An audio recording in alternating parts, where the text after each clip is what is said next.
یہ بیان آپ کو دکھایا جا رہا ہے مولانا فیروز قاسمی آفیشیل چینل کی جانب سے۔ من الشیطان الرجیم بسم اللہ الرحمن الرحیم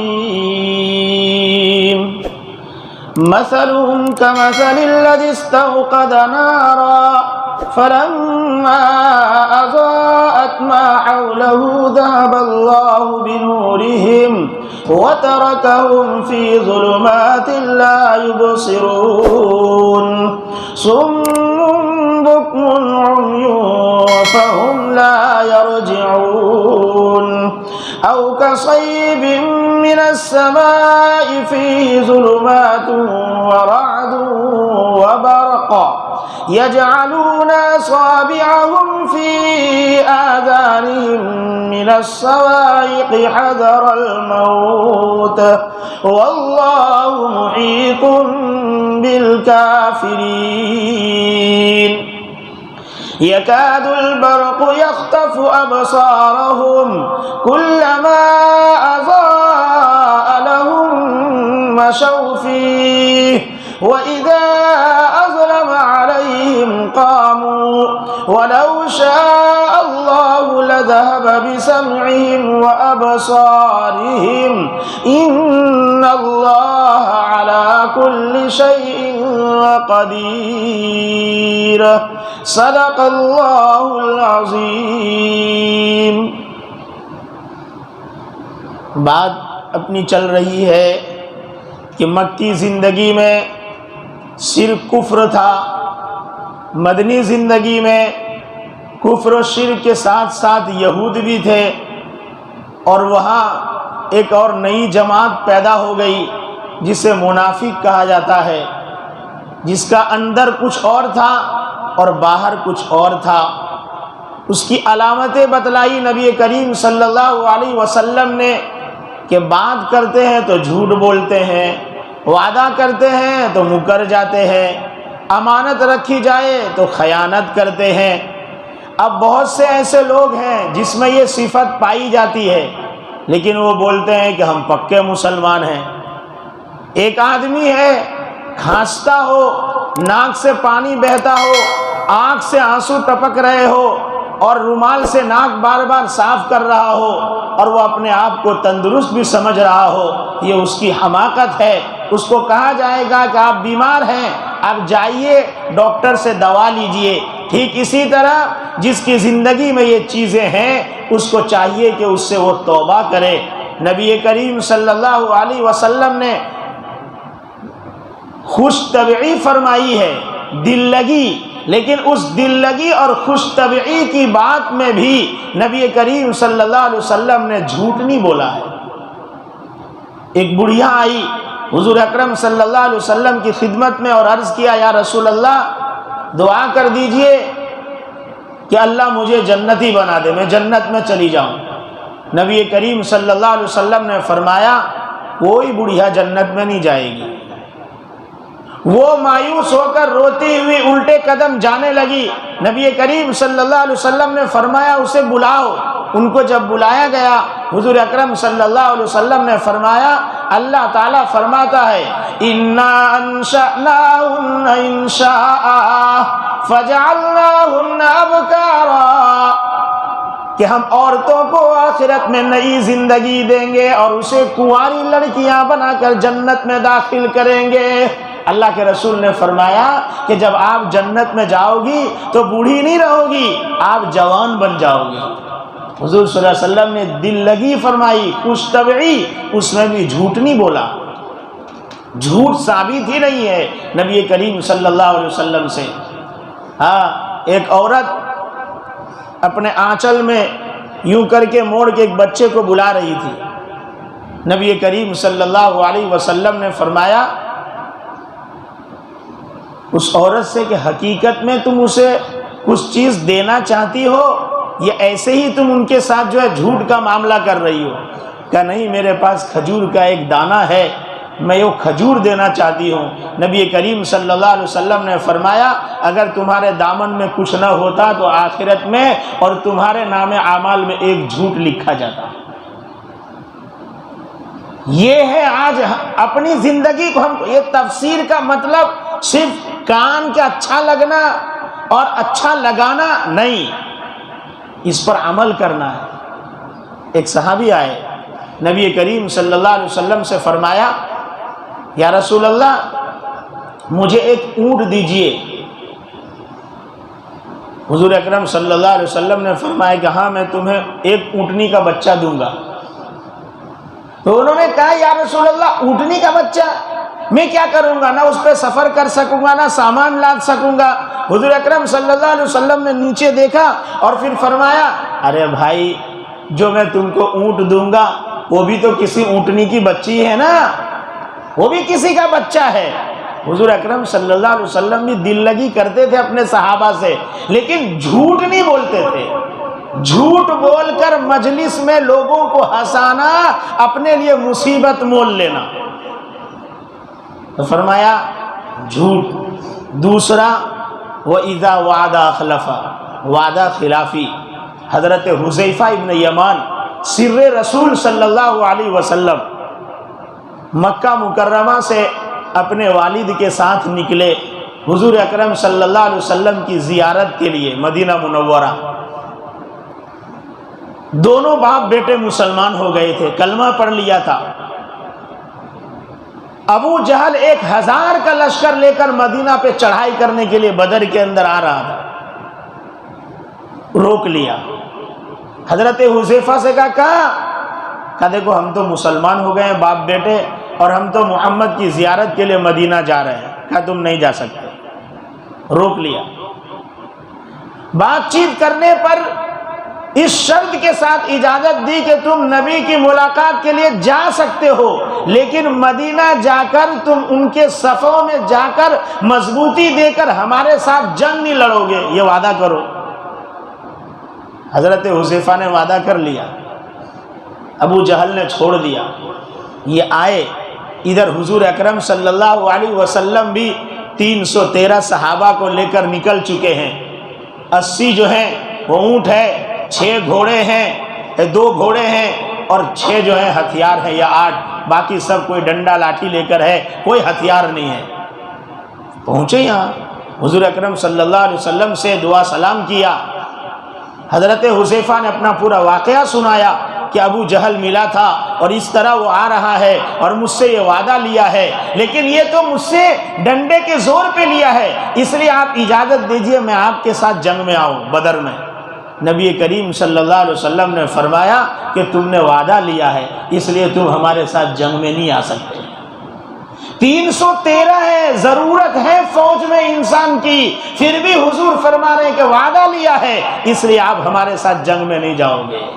اپنی زندگی کو دیکھیں، سوچیں ہم کیا اور کیا کر رہے ہیں اور کیسی زندگی جی رہے ہیں۔ موت سے پہلے اگر اللہ نے توبہ کی توفیق دے دی تو اللہ کا احسان ہے۔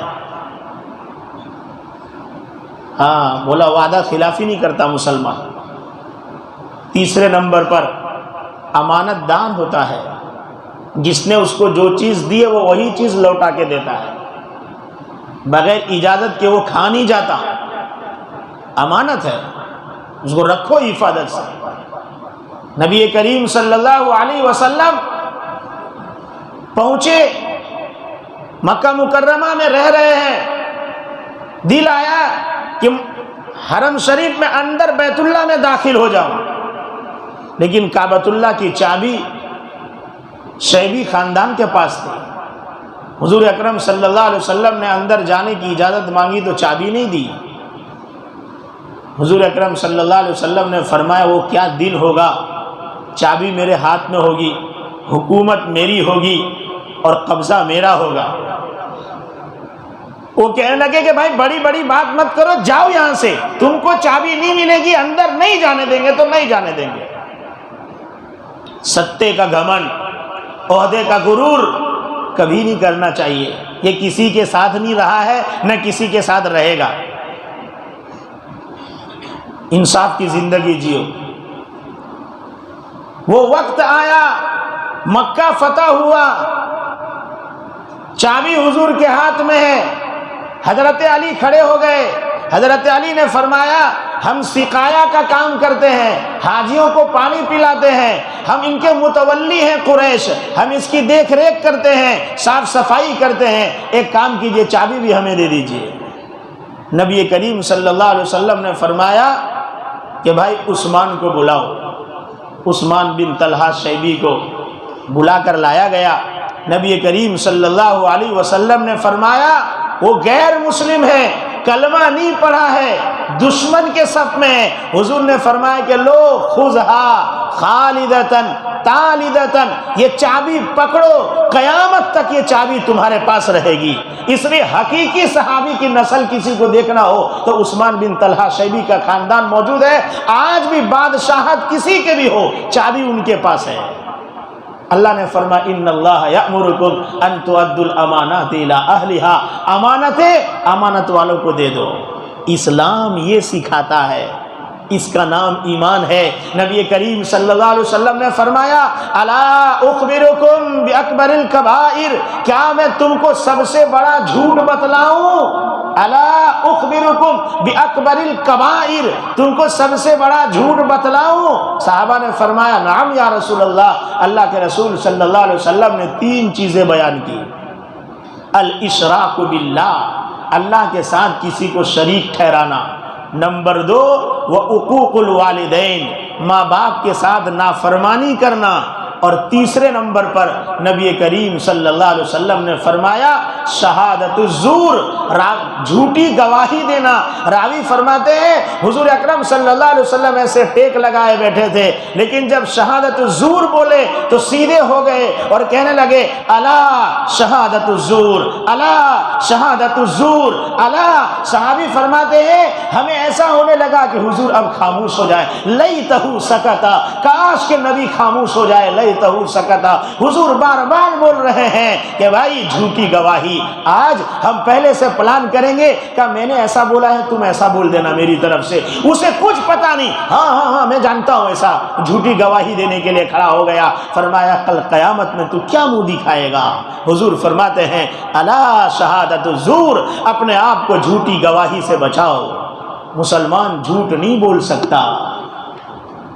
اللہ ہم سب کو جھوٹ سے بچائے، وعدہ خلافی سے بچائے، خیانت سے بچائے۔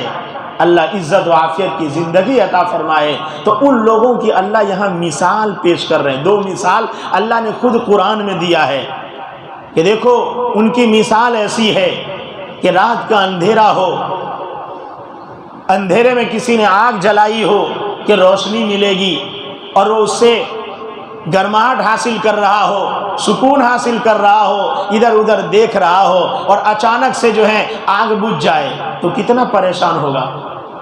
فرمایا ٹھیک اسی طرح یہ منافق اپنی زبان سے محمد مصطفیٰ کے سامنے یہ ظاہر کرتے ہم مومن ہیں تاکہ ہماری جان محفوظ ہو جائے، مال غنیمت کا حصہ مل جائے، ہم دنیا کا تھوڑا سا نفع اٹھا لے، لیکن جیسے ہی موت آئے گی، روح نکل جائے گی اور یہ موت کے گھاٹ اتریں گے، فوراً ان کے سامنے اب اندھیرا ہی اندھیرا ہے، جہنم کا اندھیرا ہے۔ اب یہ پریشان ہوں گے۔ ان کا یہ ایمان جیسے آگ جلایا ہوا بجھ جائے تو آگے کچھ نفع نہیں ہے، ٹھیک اسی طرح یہ جو ظاہر کیا ہے منہ سے ایمان، مرنے کے بعد اسے کوئی نفع نہیں ہے۔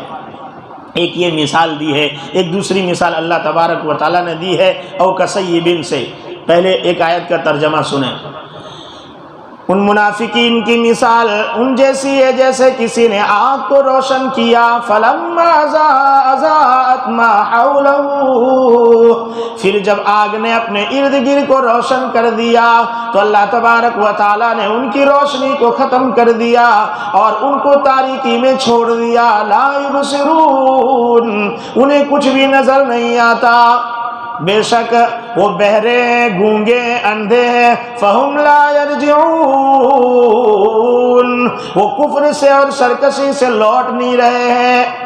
یا ان لوگوں کی مثال فرمایا وہ بارش کی طرح ہے، آسمان سے ایک بارش گر رہی ہو، اس میں اندھیرا بھی ہو، اس میں گرج بھی ہو، اس میں بجلی کی چمک بھی ہو، انسان کو ڈر لگ رہا ہو کیسے آگے جاویں، وہ ڈرا سہما کھڑا ہوا کان میں انگلی ڈال رہا ہے کہ اس گرج سے کہیں کان نہ پھٹ جاوے، موت سے گھبرا رہا ہے، اس میں بجلی چمکتی ہے تو تھوڑا سا چلنے لگتا ہے۔ کہ ٹھیک اسی طرح یہ منافق کا حال ہے کہ یہ منافقین جو ہیں جب دیکھتے ہیں مسلمان کو جیت ہوئی، ان کے پاس مال غنیمت آیا تو تھوڑا سا ایمان کے قریب جاتے ہیں، لیکن پھر دنیا کا فائدہ دیکھ کر پھر کفر کی طرف چلے جاتے ہیں۔ علامہ بیضاوی رحمۃ اللہ علیہ فرماتے ہیں اللہ تعالیٰ نے بارش کی مثال دی، بارش نفع بخش ہے، لیکن وہ بارش جس میں اندھیرا ہو، جس میں کڑک ہو، بادل گرج رہا ہو، بجلی چمک رہی ہو تو انسان گھبراتا ہے، اس بارش میں نفع سے زیادہ ڈر ہے۔ کہ ٹھیک اسی طرح ان کا جو ایمان انہوں نے ظاہر کیا ہے اس میں ان کے ایمان میں نفع سے زیادہ ان کا نقصان ہے۔ یہ علامہ بیضاوی رحمۃ اللہ نے لکھا، فرماتے ہیں ان کی مثال ایسی ہے، او کصیب من السماء، آسمان سے موسلادھار بارش برس رہی ہو، فیہ ظلمات، جس میں تاریکی ہو، جس میں گرج اور بجلی ہو، اور اپنے موت کے ڈر سے بجلی کی کڑک کی وجہ سے کانوں میں انگلیاں ٹھوس رہے ہو، واللہ محیط بالکافرین، اللہ کافروں کا احاطہ کیے ہوا ہے۔ یکاد البرق یخطف ابصارهم، قریب ہے کہ بجلیاں ان کی نگاہوں ہی کو اچک لے، یعنی اندھا نابینا بنا دے ان کو۔ کلما ازاء لهم مشوا فیہ، جب جب بھی روشنی ہوتی ہے ان کے لیے تو اس میں چلنے لگتے ہیں۔ وَإِذَا أَظْلَمَ عَلَيْهِمْ قَامُوا، اور جب اندھیرا ان پر چھا جاتا ہے تو ٹھہر جاتے ہیں۔ وَلَوْ شَاءَ اللَّهُ لَذَهَبَ بِسَمْعِهِمْ وَأَبْصَارِهِمْ، اگر اللہ چاہتا تو ان کی آنکھوں کانوں کی سنوائی کو اور آنکھوں کی بینائی کو ختم کر دیتا۔ ان اللہ علی کل شیء قدیر، اللہ تعالیٰ ہر چیز پر قادر ہے، تو اللہ اس پر بھی قادر ہے، لیکن اللہ تبارک و تعالیٰ نے دنیا میں ان کو ڈھیل دیا ہوا ہے، ایک دن آئے گا اللہ تبارک و تعالیٰ کے یہاں کھڑا ہونا ہے۔ اس لیے بھائیو ہم اور آپ مل کر یہ عہد کریں کہ جب تک جئیں گے نبی کے طریقے پر جئیں گے، ہم جب تک جو ہیں رہیں گے اللہ کے رضا کے مطابق اعمال کریں گے، اور اللہ کے ناراضگی کے اعمال سے اپنے آپ کو بھی بچائیں گے اور اپنے اولاد کو بھی بچائیں گے، اپنے معاشرے کو بھی بچائیں گے۔ محی الدین ابن عربی فرماتے ہیں، انہوں نے مکاشفہ کیا، محی الدین ابن عربی، اور انہوں نے اپنے مکاشفے میں دیکھا کہ جو انسان رمضان کی توہین کرتا ہے، کیا مطلب رمضان میں روزے نہیں رکھتا، رمضان کی توہین کرتا ہے، کھیل کود کے میدان میں اچھلتا ہے اور روزے نہیں رکھتا ہے، رمضان کی توہین کرتا ہے، وہ عبادتوں میں نہیں رہتا۔ محی الدین ابن عربی فرماتے ہیں میں نے مکاشفے میں دیکھا کہ وہ انسان کو اللہ سور بنا دیتا ہے، وہ خنزیر کی شکل اختیار کر لے گا۔ اس لیے بھائی رمضان اتنا بابرکت دن اللہ نے دیا ہے، اس کی میں اور آپ قدر کریں، تراویح پڑھیں، قرآن کی تلاوت کریں، قرآن کو جو ہے محبت کے ساتھ پڑھیں، محبت کے ساتھ پڑھیں، قرآن کو اس طرح نہ پڑھیں۔ نبی کریم صلی اللہ علیہ وسلم فرماتے ہیں بعض قرآن پڑھنے والے ایسے ہیں قرآن ان کے اوپر لعنت کرتا ہے، لعنت، قرآن اس پر لعنت بھیجتا ہے۔ اس لیے قرآن کو محبت کے ساتھ پڑھیں، تجوید کی ادائیگی کے ساتھ پڑھیں۔ اللہ کے رسول فرماتے ہیں من لم یتغن بالقرآن فلیس منا، جو قرآن کو صحیح حسن صوت کے ساتھ نہ پڑھے وہ میرا نہیں ہے۔ حسن صوت سے کیا مراد ہے؟ علامہ انور شاہ کشمیری رحمۃ اللہ علیہ فرماتے ہیں جیسے کچھ انسان جب وجد میں آتے ہیں تو گنگنانا شروع کر دیتے ہیں، گانا گاتے ہیں، من لم یوزع موضع القرآن، کہ قرآن کی جگہ پہ وہ گنگناتے ہیں، جو ہے وہ مست ہو کر گانا گانے لگتے ہیں. کہا جو مومن ہوتا ہے جب اس کو گنگنانا ہوتا ہے تو قرآن پڑھتا ہے, قرآن کی تلاوت کرتا ہے. اس لیے قرآن سے محبت رکھیں, قرآن کے ساتھ لگاؤ پیدا کریں. حضرت عبداللہ ابن مسعود رضی اللہ تعالیٰ عنہ ایک موقع پر حضور اکرم صلی اللہ علیہ وسلم کے سامنے, یہ قاری قرآن صحابہ میں سے ہے, حضور نے فرمایا کہ تم قرآن سناؤ. حضرت عبداللہ ابن مسعود فرماتے ہیں یا رسول اللہ میں سناؤں, قرآن آپ پر اترتا ہے. کہا نہیں, میرا جی چاہتا ہے کہ کوئی پڑھے اور میں سنوں, قرآن سناؤ. حضرت عبداللہ ابن مسعود رضی اللہ تعالیٰ عنہ نے سورہ نساء کی تلاوت شروع کی. جب وہ اس آیت پر پہنچے فَكَيْفَ إِذَا جِئْنَا مِن كُلِّ أُمَّةٍ بِشَهِيدٍ وَجِئْنَا بِكَ عَلَى هَؤُلَاءِ شَهِيدًا. کیا ہوگا جب ہم آپ کی امت کو لوگوں کے اوپر گواہ بنائیں گے اور آپ کو ہم گواہوں پر گواہ بنا کر کھڑے کریں گے. حضور اکرم صلی اللہ علیہ وسلم نیچے سر جھکائے ہیں, آنکھوں میں سے آنسو آ رہے ہیں. حضرت جب دیکھا عبداللہ بن مسعود نے کہ حضور اکرم صلی اللہ علیہ وسلم کی آنکھوں میں آنسو ہے, قرآن اس انداز سے پڑھنا چاہیے کہ ایسا لگے, یہ نہیں کہ شروع کر دیا دھب دھب دھب دھب دھب دھب دھب دھب دھب. اس طرح سے قرآن پر آج مذاق ہے, مذاق. بعض حضرات قرآن کو اس طرح پڑھ رہے ہیں کہ قرآن کا مذاق ہو رہا ہے. یوں اللہ اکبر الحمدللہ رب العالمین, آمین. کیا ہے, کیا ہے؟ اللہ نے موقع رمضان دیا, اللہ نے اتنا بابرکت دن دیا اور قرآن کو بوجھ سمجھا اور اس انداز سے اس کو پڑھنا شروع کیا. اللہ کی لعنت برستی ہے جس زمین پر قرآن صحیح نہ پڑھا جاتا ہو, اس زمین پر اللہ کی رحمت نہیں آتی. اس لیے قرآن کو محبت سے پڑھے, اچھے انداز سے پڑھے. اللہ تبارک و تعالی ہم کو قرآن سے لگاؤ نصیب فرمائے. نبی کریم صلی اللہ علیہ وسلم نے فرمایا اقرأوا القرآن, قرآن پڑھو, فإنه يأتي يوم القيامة شفيعا لأصحابه. یہ قرآن قیامت کے دن آئے گا اور اپنے پڑھنے والوں کے لیے سفارشی بنے گا. یہ اللہ کا کلام ہے, اس سے محبت پیدا کرو. اللہ تبارک و تعالی ہم سب کو ایمان پر رکھے, ایمان پر موت نصیب فرمائے. اللہ ہمارے تمام مرحومین کی مغفرت فرمائے. اللہ بیماروں کو شفا عطا فرمائے, مقروضین کے قرضے کی ادائیگی کی شکل و صورت پیدا فرمائے, پریشان حال کی پریشانیاں دور فرمائے, بیماروں کو شفا عطا فرمائے, بے گھروں کو گھر عطا فرمائے, بے سہاروں کو سہارا عطا فرمائے, بے اولادوں کو اللہ نیک صالح اولاد عطا فرمائے. ہاں, رمضان مبارک میں کثرت سے پڑھو رب لا تذرنی فردا وانت خیر الوارثین, رب لا تذرنی فردا وانت خیر الوارثین. 70 بار پڑھو, 3 بار پہلے درود شریف, 3 بار بعد میں درود شریف, اور اس آیت کا ورد رب لا تذرنی فردا وانت خیر الوارثین. انشاءاللہ اللہ بے اولادوں کو اس آیت کی برکت سے اولاد عطا فرمائے گا. یہ حضرت ابراہیم علیہ السلام کی دعا ہے, رب لا تذرنی فردا وانت خیر الوارثین. 70 بار پڑھنا ہے اس کو. ہاں, رمضان مبارک کا مہینہ ہے, اللہ سے مانگو لا تقنطوا من رحمت اللہ, لا تقنطوا من رحمت اللہ. 70 بار پڑھو اور 100 بار استغفار پڑھو, پھر اللہ سے مانگو. پورے سال روزی میں کسی کا محتاج نہیں بنائے گا. اللہ تبارک و تعالیٰ نے قرآن میں سب رکھا ہے. افطاری کرنے بیٹھتے ہیں تو اس وقت جو ہے افطاری پر نہ ٹوٹ پڑیں, بلکہ پڑھیں وفی السماء رزقکم وما توعدون, وفی السماء رزقکم وما توعدون. 7 مرتبہ پڑھیں, 7 مرتبہ خالی, اور اس کے بعد دعا مانگے.